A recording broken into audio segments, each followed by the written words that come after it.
కృష్ణాయ వాసుదేవాయ పరమాత్మనే. ప్రియ భక్తులారా, క్లుప్తంగా కార్తీక పురాణం కార్యక్రమానికి స్వాగతం. పవిత్ర కార్తీక మాసంలో ఇవాళ 25వ రోజు. స్కాంద పురాణాంతర్గత కార్తీక పురాణ ఆధారంగా ఈరోజు మనం 25వ అధ్యాయ వివరణ సంక్షిప్తంగా తెలుసుకుందాం.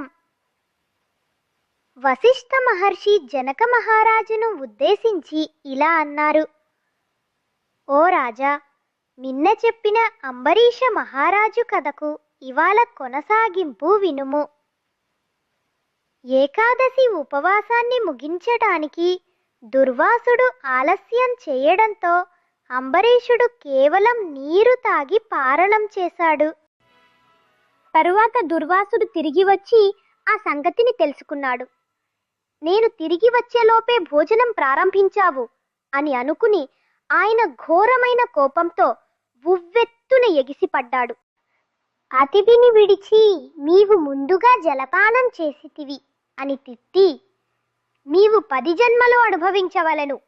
మొదటి జన్మ చేపగాను, రెండవది తాబేలుగాను, మూడవది పందిగాను, నాల్గవది సింహముగాను, 5వది వామనుడుగాను, 6వది క్రూరుడైన బ్రాహ్మణుడుగాను, 7వది రాజ్యమున్నను అష్టకష్టాలు పడు రాజుగాను, 8వది రాజ్యము సింహాసనము లేని రాజుగాను, 9వది పాషండవతస్థునిగాను, 10వది దయరహిత బ్రాహ్మణుడుగాను పుట్టవలెను అని శపించెను.